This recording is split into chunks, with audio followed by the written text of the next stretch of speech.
자,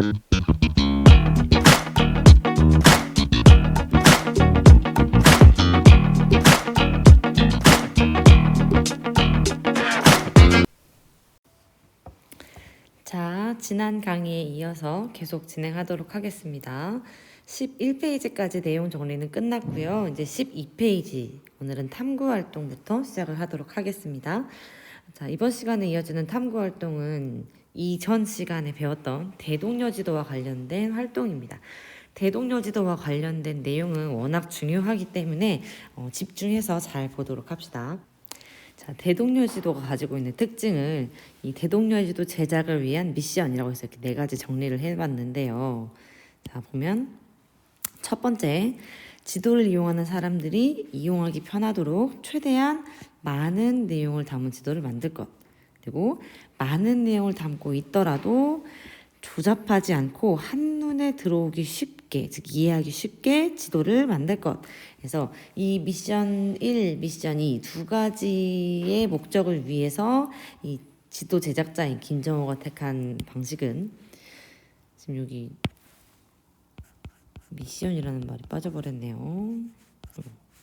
이렇게 미션 1, 2라는 목적을 해결하기 위해서, 자, 일단 대축척 지도를 제작합니다. 즉 지도의 사이즈가 굉장히 커졌고요. 많은 지리적인 정보들을 담고 있는 형태가 되었습니다. 그리고 또 한 가지 중요한 것, 기호화했다라는 것. 즉 지리 정보들을 기호화함으로써 이 제한적인 지면, 물리적인 한계, 공간의 한계가 존재하는 이 종이 위에 최대한 많은 정보를 표현하려고 노력했다라는 거죠. 그리고 기호화하게 되면 이 기호를 해석을 해야만 하기 때문에 사람들이 기호를 잘 해독할 수 있도록 지도표, 지금 보이는 얘가 지도표입니다. 지도표를 만들었다라는 거, 오늘날 지도의 법리에 해당된다고 지난 시간에 설명을 했었죠. 그런데 지도가 커도 너무 커요. 대동여지도가 얼마나 크냐면요, 지금 보이나요? 이 대동여지도는요, 가로가 3.8m, 세로가 6.7m.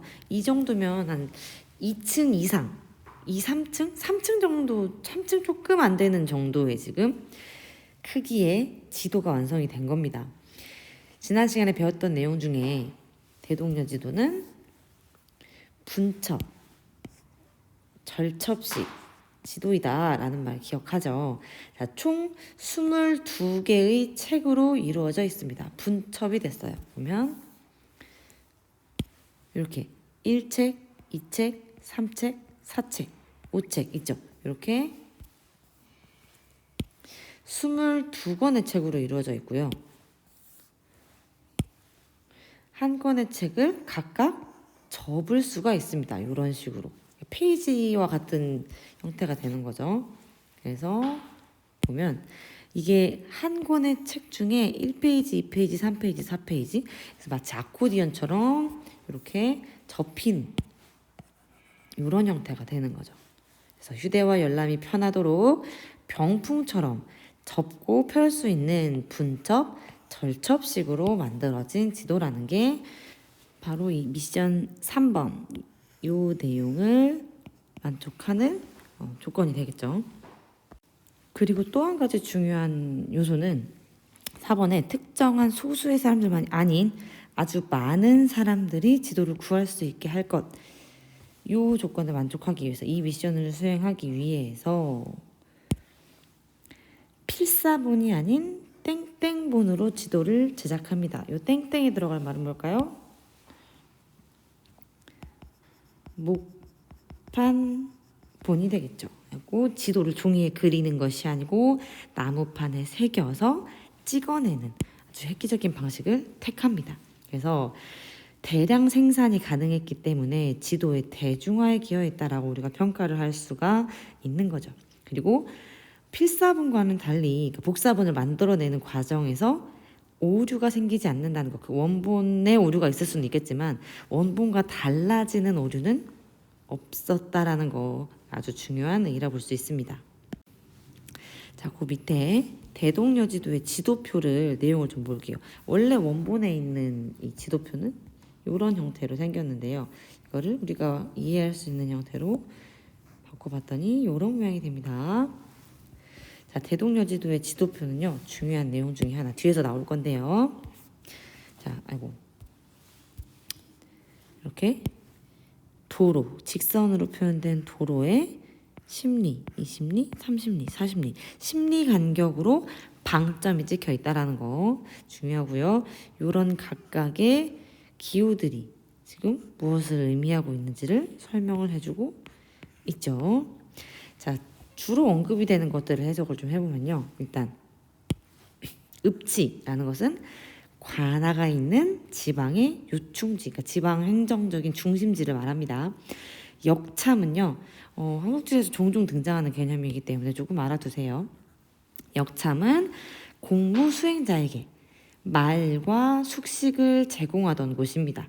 대체로 약 30리마다 하나씩 설치가 되어 있었다고 합니다. 그래서 이 역참이 이런 기호로 지도에 표시가 되었다라는 이야기겠죠. 자, 그리고 창고도 표시가 되어 있고요. 능침, 봉수도 중요합니다. 그리고 산성, 고산성도 표시가 되어 있었습니다. 자, 13페이지입니다. 13페이지 영상톡톡 활동을 좀 진행을 할 건데요. 선생님 동영상을 하나 가지고 왔습니다. 한번 함께 봅시다. 진짜 예쁘네. 예술이다, 예술. 어디 보세요. 여긴 산이 아니라 산맥으로 새로 깎으랬지. 산맥이나 산이나. 이 자식이 뒤지려고 환장을 했네. 몇 번을 말했냐. 산봉우리를 떼서 그리면 안 된다고. 산줄기야, 산줄기는 이어서 꼭 한 덩어리처럼 보이게. 그리고 쌍선, 단선 구분하고. 헤헤이, 도론 직선, 물길은 곡선이라니까. 너 진짜. 응? 이 방점을 왜 안 찍었어? 심님은 요 손가락 두 마디 방점 꼭 찍으랬지? 아이, 좀 대충 좀 합시다. 아이, 별 차이도 없구만. 이 자식이 이게 아주 큰일 낼 놈이네 이게. 야 이놈아, 여기서 두 치가 실줄은 수십리여. 이 치도만 믿고 밤에 골짜기 잘못 들어가면 넌 이제 사람 하나 잡는 거예요. 사람까지 잡는다고. 내가 말을 말아야지. 내가 뭔 미친놈이랑 대화가 된다고. 아이고. 자, 어떤가요? 잘 봤나요? 이 지도를 향한 이 고산자의 열정이 좀 느껴지시나요? 이 영화 속 장면을 통해서 우리 13페이지 장면 이 밑에 있는 동그라미 1번부터 4번까지 문제를 좀 풀어보도록 하겠습니다. 좀 정리를 합시다. 자, 봅시다. 1번 산줄기와 산줄기는 이어서 꼭 한 덩어리처럼 보이게 그려라라는 말이 있었죠. 자, 연속적인 산줄기를 표현하라 라는 이야기인데요. 지도에 보면 이 진하게 표시되어 있는 얘들, 요 산과 산들이 이어져 있죠. 이렇게 모든 산들을 이어서 표현을 해라 라는 의미입니다. 이렇게 산줄기의 연결성을 강조했다라는 게 중요한 특징인데요. 이유가 있습니다. 사실은 실제 이 지역에 가보면 요런 산줄기는 실제로 이게 산인지 평야인지 구분이 잘 안 되는 정말 나지막한 그런 언덕 수준일 수도 있어요. 그런데 이 산줄기를 강조했을 때 얻어질 수 있는 이점은 특정한 하천의 유역 분지를 파악할 수 있다는 겁니다. 이 지도를 보고도 말이 조금 어려울 수 있는데 하천의 유역이라는 것은 자, 이렇게 하천이 흘러나간다고 합시다. 이런 하천이 있을 때 이 하천과 관계된 이 하천의 영향을 받는 지역이 어디서부터 어디까지인가요? 그래서 이 범위를 이렇게 이어지는 산줄기를 통해서 우리가 파악을 할 수가 있습니다. 대체로 이 산줄기로 연결되는 이 산맥이라고 표현하는 이 산줄기 사이 그 안쪽으로 하천들이 모여서 흘러나가기 때문에 산줄기의 연결성을 강조하게 되면 하천의 유역 분지를 파악할 수 있게 되고 유역 분지를 파악할 수 있다는 것은 중요한 내용인데요. 사람들의 생활권을 구분할 수 있다라는 이야기입니다. 그래서 이 과거의 지도들, 이 대동여지도뿐만이 아니라 고지도들은 이 산줄기와 산줄기를 이어서 그리는, 좀 무리를 해서라도 산이 없는 지역도 이어서 그리려고 하는 그런 경향을 보입니다. 참고로 조금만 더 덧붙이자면 우리 지난 시간에 배웠던 풍수지리 있죠.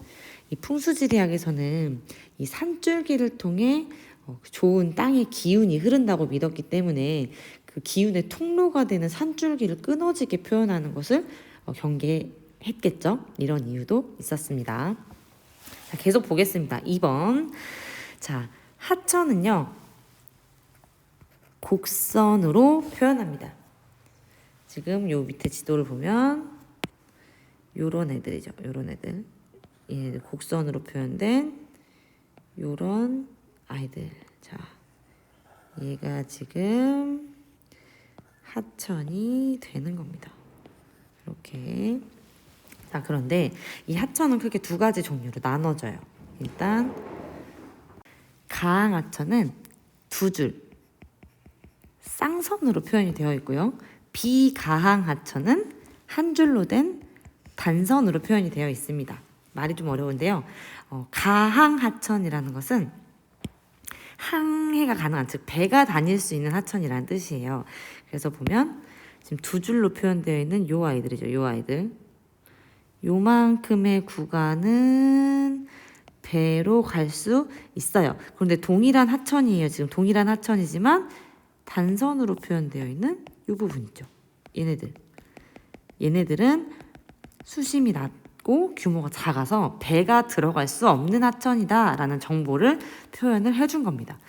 굉장히 이 고산자, 이 지도를 만든 사람, 제작자가 꼼꼼하고 피곤한 성격이었던 것 같죠. 그 덕분에 우리는 많은 지리 정보들을 파악할 수 있었습니다. 자, 계속 가서 3번을 보겠습니다.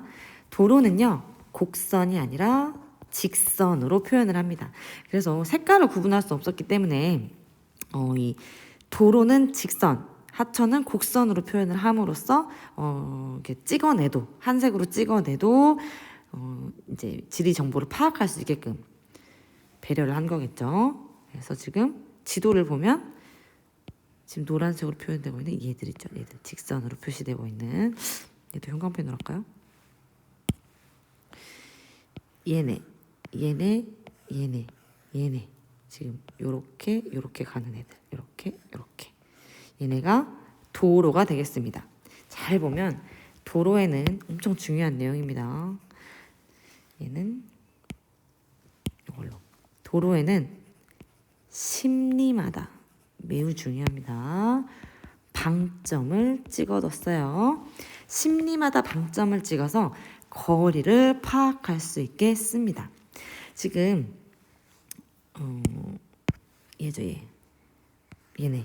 얘네가 지금 방점인 거죠. 그래서 한 칸이 10리, 20리, 30리를 가야 된다라는 이야기죠. 그리고 4번, 9년의 경계는 점선으로 표현됐다. 초록색으로 해볼까요? 지금 요 점선들이 9년의 경계, 그러니까 행정구역의 경계 역할을 했던 선들입니다. 그 밑에 있는 문제를 같이 한번 풀어봅시다. 그 밑에 탐구활동, 대동여지도를 이제 읽어보는 거예요. 자, 내가 지금 현재 있는 장소는 C예요, C. C로부터 A에 있는 집으로 가기 위해서 지금 지도를 읽는 겁니다. 자, 1번 가항하천 및 비가항하천, 그리고 9년의 경계, 도로 파악하는 거 방금 선생님하고 같이 했고요. 자, A는 지금 A에 있는 내 집, A는 육로 및 수로 교통이 편리한 중심지이다. 맞죠? 어떻게 알 수 있어요? 일단 가항하천이 지나가는 곳에 있죠. 수로 교통 편리하고요. 도로가 지금 이 A라는 중심지를 중심으로 뻗어 나가고 있죠. 즉 육로 교통이 모이는 결절지와 같은 지역이기 때문에 육로 및 수로 교통이 편리한 중심지, 읍지라고 했죠. 읍지. 중심지다. 맞는 말입니다. 자, 3번 A는 지도 제작 당시의 도읍지이다. 도읍지는 수도를 이야기하는 거죠. 그래서 여기는 수도가 아니라 읍지, 그러니까 지방의 중심지라는 이야기입니다. 그래서 X가 되겠고요. 자, A에서 B까지는 당시 거리로 10리가 넘는다. 근데 지금 선생님이 끄적거려놔서 안 보이죠? 잘 지워봅시다. 자, 다 지워봅시다. 다 지워봅시다. 자, A에서 B까지는 10리가 넘는다. 근데 방점에 도달하기 전에 B를 만났기 때문에 10리가 넘지 않습니다. 5번 봅시다. A에서 C로 가려면 고개를 넘어야 한다. 즉 산을 넘어가야 된다라고 했는데 A에서 C까지 가는 길에는 산줄기를 지나지 않습니다. 선생님 그럼 이건 뭔가요? 이거 뭐라고 했죠? 단선으로 표현된 곡선, 즉 비가항 하천입니다. 자, A와 C는 같은 행정구역이다? 아닙니다. 어떻게 할 수 있죠? 여기 행정구역선을 지금 지나고 있죠. 자, 7번 A와 D는 같은 행정구역이다. 맞습니다. 그죠? 행정구역 9년의 경계를 나타내는 이 점선이 지나가지 않기 때문에 같은 행정구역에 속합니다. 라고 말을 할 수가 있습니다. 요 지도 옆에 있는 요 설명 있죠. 이 설명을 꼼꼼하게 잘 읽고 이해를 해 주세요. 자, 이 정도로 해서 고지도에 대한 내용은 정리를 좀 하고요. 바로 다음 내용으로 넘어가도록 하겠습니다. 자, 고문헌에 나타난 국토인식으로 넘어가겠습니다. 예습은 다 했을 거라 믿지만 혹시나 하는 마음에 예습을 아직 안 한 친구들은요. 일단 잠시 일시정지를 눌러놓고 지금 선생님이 2개로 얘와 얘, 이 만화를 한번 읽어보고 오세요. 이 지금 숫자가 써있죠. 이 순서대로 읽으면 되거든요. 1, 2, 3, 4, 1, 2, 3, 4. 이 순서대로 한번 만화를 읽고 오세요. 이 위에 있는 만화는요. 백과사전식 서술에 대한 이야기고요. 그 밑에는 설명식 서술에 대한 이야기입니다. 그래서 이 서술 방식만 가지고도 언제 만들어진 지리서인지를 파악할 수 있거든요. 이거 한번 해보고 오세요. 자, 다 했죠. 일단 지리지라는 게 뭐냐? 지리지라는 것은요. 그냥 지리책이라고 보시면 됩니다. 지리책, 즉 지역의 정보를 담아놓은 책이에요. 근데 이 지리책의 서술 방식이 조선 전기와 조선 후기로 극명하게 나눠집니다.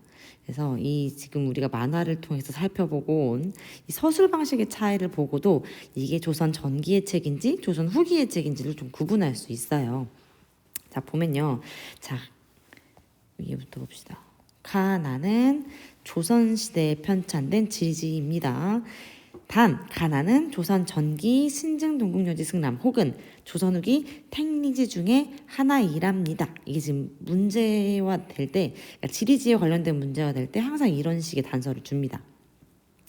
자, 일단 가와 나의 지리서를 좀 보면요. 가는 동쪽은 평창군 경계까지 110리, 서울과의 거리는 281리이다 등등등등. 건치 연역은 이렇고, 성씨, 이 지역에 사는 성씨들은 이러이러하고, 형승은 자, 동쪽에는 치악이 서리고 서쪽에는 섬강이 달린다 등등. 특정한 정보를 분류해서 구분해서 그 정보를 전달해주고 있죠. 지역에 대한 지리 정보를 전달해주고 있는 이런 형태입니다. 우리 고지도 때도 마찬가지였지만 조선 전기에는 이제 통치를 위해서, 국가의 통치를 위해서 이 국토에 대한 국토 지역에 대한 지리 정보를 수집하는 것이 매우 중요했습니다. 그래서 그 지역의 지리 정보를 정확하게 많이 아는 것이 매우 중요했어. 그래서 각 지역에 대한 정확한 사실을 최대한 자세하게 서술하는 이런 형태의 마치 사전을 쓰는 것 같이 백과사전식 서술을 택하게 됩니다. 이게 조선 전기에 쓰여진 지리지들의 특징이에요. 그러니까 이 문제에서 가는 신증 동국여지 승남이 되겠죠. 자, 나는 보면요. 똑같이 원주에 대한 설명인데요. 얘는 자, 감사가 다스리던 곳인데 서쪽으로 한양이 있다. 동쪽은 이렇다. 두매에 가깝기 때문에 산에 가깝기 때문에 난리가 나도 숨어 피하기 쉽고 서울과 가까워 세상이 평안하면 벼슬길에 나아가기 쉽다. 그래서 사대부들이 좋아한다. 뭔가 객관적인 서술이라기보다는 지금 저자애가 이 지리지를 쓴 사람의 주관적인 판단, 견해, 그리고 또 어떤 분야에 관심을 갖는지에서 자기가 관심을 갖는 분야에 대한 정보가 주로 나열이 되어 있죠. 자, 이렇게 이런 식의 서술을 가리켜서 우리가 뭐라고 하냐면 설명식 서술이라고 합니다. 사전처럼 객관적인 정보를 목별로 구분을 해서 제시하는 것이 아니라 저자의 주관적인 관점이나 관심사가 반영이 되어서 마치 설명을 하듯이 지리 정보들을 소개해주고 있다라는 차이가 있습니다. 그래서 이 나는요 조선 후기에 아주 중요한 지리지인 택리지의 일부가 되겠습니다. 자, 조선 전기와 조선 후기에 제작된 이런 지리지들의 서술 방식을 구분하는 문제가 매우 빈번하게 중요하게 출제가 되니까요. 여러 번 읽어보고 이해를 하도록 하세요. 자, 이제 내용을 좀 정리해 보도록 하겠습니다. 자, 조선 전기와 조선 후기의 지리지를 좀 비교를 해봅시다. 일단 조선 전기 먼저 보면요. 편찬 목적이 국가에서 제작한 관찬 지리지입니다. 잘 안 써지네요. 너무 얇은가? 그럼 두껍게 할까요? 국가에서 제작한 관찬 지리지고요. 유교 이념 중심의 중앙 집권화를 이루기 위해서 각 지역의 지리 정보들을 수집하는 것이 이 지리지의 제작 목적이었습니다. 계속할게요. 즉 국가 통치를 위해서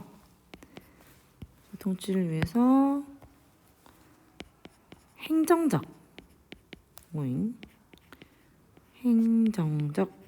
그리고 군사적 목적으로 제작된 지리책이었어요. 반면에 조선 후기에 쓰여진 지리책들은요. 편찬 목적이 일단 실학자들에 의해서 쓰여집니다. 그래서 사찬지리지라고 이야기를 해요. 개인에 의해서 만들어진 지리책이에요. 그래서 실학자들에 의해서 주로 쓰여졌기 때문에 그들의 사상을 반영을 했겠죠. 실사구시, 이용후생, 경세치용 등의 사상을 반영이 된 실용적인 지리 정보를 담고 있는 그런 지리지가 되겠습니다. 계속 갈게요. 3번. 국토에 대한 관심 증가와 실학의 발달로 자주적이고 과학적인 지리지들이 이때 주로 편찬이 됩니다. 그러니까 연구의 목적 혹은 실용적인 정보를 이렇게 알리기 위한 그런 목적으로 쓰여진 지리책들이 대부분이었다라는 이야기예요. 이러한 목적의 차이가 있었기 때문에 당연히 서술 방식에도 차이가 나타납니다. 일단 조선 전기에 쓰여진 관찬 지리지들은요. 지역별로 통치에 유용한 정보들이 있어야 되기 때문에 지역별로 자연환경, 역사, 특산품과 같은 정보들을 단순히 나열합니다. 그래서 이런 형태의 서술을 앞에서 살펴봤죠. 백과사전식 서술이라고 합니다. 반면에요, 조선 후기에 쓰여진 지리지들은 고증학적이고 실학적인 방법으로 주로 쓰여집니다. 그래서 이 저자가 관심을 갖는 이런 특정한 주제를 가지고 설명식으로 서술을 합니다. 때문에 주관적인 관점이 드러나겠죠. 대표적인 지리지들을 보면요. 조선 전기에는 세종실록의 부록으로 편찬된 세종실록 지리지, 그리고 신증 동국여지 승람 등이 있습니다. 그리고 조선 후기에 만들어진 지리지들은요 매우 중요합니다. 이 중 안에 택리지에는 무조건 기억을 꼭 하고 있어야 되고요. 신경준의 산수고, 산과 물에 대해서 언급한 지리지예요. 정약용의 아방강역고, 우리나라 우리 이 한반도에 대한 이야기를 담고 있습니다. 그 중에 쌤이 지금 계속 중요하다고 강조하고 있는 이중환의 택리지. 택리지 내용은 구체적으로 좀 살펴봐야 합니다. 갑시다. 이중환의 택리지는요. 자, 현지 답사를 기초로 한 조선 후기의 대표적인 지리서예요. 즉, 이중환이라는 사람이 직접 다녀보고 그 지역의 정보를 직접 수집을 해보고 만든 책입니다. 그리고 조선 후기의 지리서이기 때문에 당연히 설명식 서술을 하고 있고요. 자, 이 택리지는요 아주 중요한 목적이 있었어요. 이 이중환이라는 사람이 택리지를 쓴 이유는요, 살기 좋은 곳이 과연 어디냐를 찾는 게 이 사람의 목적이었어요. 그래서 사람이 살기에 좋은 곳, 어떤 사람이 살기에 좋은 곳은 어떤 조건을 가지고 있더라. 그러면 이 조건을 가지고 있는 지역이 우리나라에는 어디가 있을까를 찾기 위해서 서술한 책이에요. 그래서 그 구성을 좀 보면요. 자, 얘는 이 구성을 다 알아야 됩니다.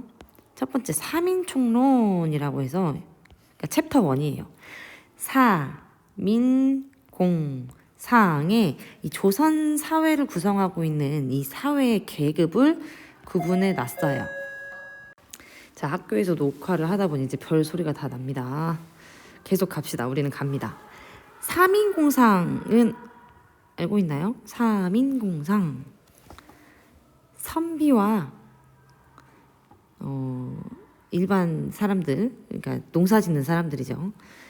그리고 공업에 종사하는 사람들, 상업에 종사하는 사람들이에요.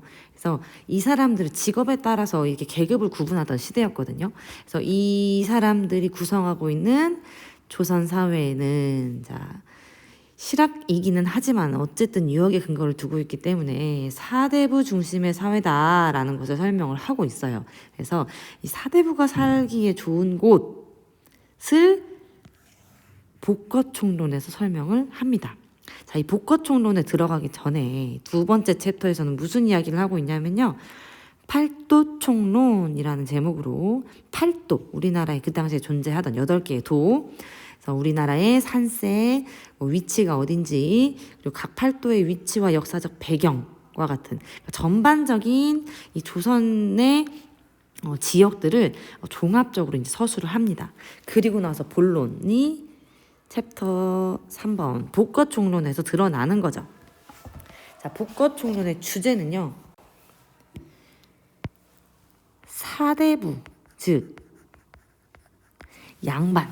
양반이 살만한 곳, 선비들이 살만한 곳인 요 가거지, 선비들이 살만한 곳이라는 요 가거지, 이 가거지는 어떤 조건을 가지고 있어야 된다라고 본인의 생각에 따라서 4가지 조건을 이제 선정을 하고 그 조건들을 제시를 합니다.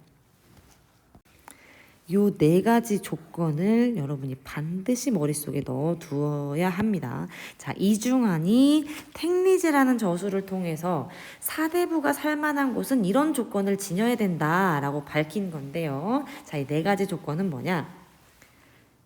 지리, 생리, 인심, 산수, 요 4가지 조건을 갖춰야 한다라고 주장을 합니다. 이 조건을, 내용을 여러분이 구체적으로 알고 있어야 되는데요. 요 밑에 지오스토리, 택리지와 복거총론 이야기에 보면 요 내용이 나옵니다. 자, 위에서 살펴본 구성 목록이 나오죠. 이 목록에 사민총론, 팔도총론에서 각 조에 대한 종합적인 서술이 이루어지고 있고, 복거총론에서 이 네 가지 조건, 가거지의 네 가지 조건에 대해서 각각 언급을 하고 있습니다. 그리고 총론으로 마무리를 짓고 있는데요. 자, 일단 지리라는 것은요, 풍수지리라고 이해를 하시면 돼요. 풍수지리. 그래서 그 지역의 자연적인 조건이 이 풍수지리학적인 명당의 조건에 맞느냐 안 맞느냐. 그래서 형세가 어떻고 수구가 어떻고, 그죠? 산의 모양, 흙의 빛깔, 조산, 조수, 이게 풍수지리학에서 등장하는 용어들이에요. 이런 용어들이 등장을 합니다. 그러니까 풍수지리학적인 명당의 조건을 갖췄느냐, 요걸 보고 있고요. 생리라는 것은 지금으로 따지면 경제적인 조건들이에요. 그 지역이 경제적으로 얼마나 얼마나 물자가 모일 수 있는 그런 좋은 이점을 가지고 있느냐를 따지고 있는 거예요. 그래서 땅이 기름졌다. 배와 수레와 사람과 물자가 모여들 수 있는 곳이다. 그래서 이제 시장이 형성될 수 있는 곳에 조건을 제시를 하고 있겠죠. 이게 사실 실학자의 시각이 드러났다고 볼 수 있어요. 과거에는 이제 상업이나 공업을 천시하던 사회였는데 이 상업의 중요성을 어쨌든 인지를 했다라는 거겠죠. 세 번째 조건, 인심은요. 그냥 말 그대로 인심이에요. 풍속에 대한 이야기, 그 지역의 풍속, 사람들의 어떤 분위기나 그리고 어떤 훌륭한 사람들이 나왔나는 둥, 뭐 이런 식의 이야기가 이어집니다. 그리고 산수는요, 이게 지리랑 사실 조금 헷갈릴 수 있는데 산수는 경치를 이야기합니다. 사대부가 하는 중요한 일 중에 하나가 뭐예요? 시를 짓는 일이잖아요. 글을 쓰는 일이죠. 그래서 이 자연 속에, 이 자연의 아름다움 속에서 시상이 떠오를 만한 그런 곳이어야 돼요. 그래야 사대부가 살만한 곳으로 인정을 받는 거죠. 자, 화려하면서도 그윽하고 조용하고 명랑하다 등등의 이야기를 합니다. 그러니까 지리도 자연 환경에 대한 이야기를 하고 있고 산수도 자연 환경에 대한 이야기를 하고 있지만 이 지리는 풍수지리학적인 측면에서 지형을 관찰한 것이고 산수는 아름다움, 그러니까 자연의 아름다움을 강조한 그런 서술이 되겠습니다. 이 네 가지, 가거지의 네 가지 조건에 대한 이야기가 요 밑에 복거총론 이야기에서 잘 나오고 있죠. 이 네 가지를 구분할 수 있어야 합니다. 자, 이제 고지가 보입니다. 국토 인식의 변화의 마지막 주제죠. 근대 이후의 국토 간의 변화를 보겠습니다. 자, 우리가 지금까지 살펴봤던 건 근대 이전, 즉 조선시대의 기록들을 가지고 조선시대 조상들이 우리 국토를 어떻게 인식했느냐를 살펴봤다면 이제는 근대 이후에 국토관이 어떻게 변화해 왔는지를 좀 살펴보겠습니다. 조선시대 이후에 우리는 일제강점기를 겪게 되죠. 이 일제강점기에는요, 우리가 상당히 왜곡된 국토관을 갖게 됩니다. 첫 번째는요, 병참기지화 정책 때문이에요. 병참기지화라는 것은 쉽게 설명을 하면 이 한반도를 군수물자를 생산하기 위한 그런 기지 정도로 파악을 했다라는 거예요. 그래서 이 시기에는 이 무기를 만들 수 있는 지하 자원을 파악하기 위한 뭐 이런 식의 연구도 많이 진행이 됩니다. 자, 두 번째는요, 반도국이기 때문에 외세 침략을 많이 받을 수밖에 없다. 그래서 우리가 들어온 것을 원망하지 마라. 니네는 지형적으로 이 국토의 그 조건상 어쩔 수 없이 우리가 아니어도 니네는 침략을 받을 수밖에 없다라는 설명이겠죠. 두 번째, 산지가 많고 지하 자원이 빈약하다. 물론 우리나라 국토의 70% 이상의 산지이긴 하지만 이거는 나쁜 거는 아니죠. 근데 그때 당시 이제 농경 사회에서 산지가 많으니까 쓸모없는 땅이다라는 식의 부정적인 인식을 갖게 하는 거죠. 그리고 또 허약한 토끼를 닮은 땅이다. 이렇게 해서 사람들이 소극적이고 부정적으로 국토를 인식하게끔 이렇게 일제가 관여를 하는 거죠. 그래서 여기에 대항하고자 하는 움직임, 한반도는 호랑이의 기상을 닮았다라고 주장을 하기도 합니다. 이게 지금 고토분지로라는 일본의 학자가 토끼 모양의 한반도 이미지를 형상화한 건데, 사실 보면 이거는 뭐 주관적인 판단이에요. 토끼 모양이든지 호랑이 모양이든지 모양을 가지고 이야기를 하는 거기 때문에 뭐 어떻게 보이는지는 개인의 판단에 맡기겠습니다. 그러다가 이제 산업화 시대에 왔습니다. 산업화 시대에는요, 경제적인 효율성을 강조하는 국토관을 갖게 됩니다. 경제 성장이 우선이 되기 때문이죠. 그런데 경제 성장을 중요시하다 보니 지역 간 불균형 문제가 아주 심각해집니다. 우리 통합사회 3단원에서 도시의 발달 이야기하면서 살짝 언급을 했었는지 기억을 할지 모르겠어요. 자, 경제 성장의 효율적인 지역에다가 투자를 하면서 그 지역들을 발전시키는 이런 형태로 경제의 성장을 이루어왔기 때문에 효율적이지 않다라고 판단이 되는 지역들은 상대적으로 투자가 덜 이루어졌고 불균형 성장을 하게 되는, 그래서 지금까지도 그 지역 간의 경제 격차가 이어져 오고 있는 그런 부작용이 일어났죠. 그리고 또 경제 하다 보니 소중한 우리의 환경을 생각하지 않았어요. 그래서 환경이 파괴되는 문제를 갖게 됩니다. 그래서 이제 세 번째, 그러면 오늘날 우리가 생태 공간으로서 우리의 국토를 인식하자라는 움직임이 나타나는 거죠. 자연과 인간의 조화, 그리고 개발과 보전의 조화, 그리고 이 균형을 생각하는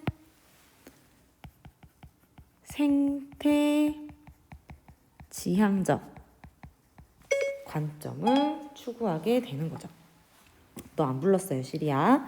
자, 그 밑에 생태공원 및 생태하천을 조성하는 게 이러한 움직임에서 나타나기 시작을 하는 거죠.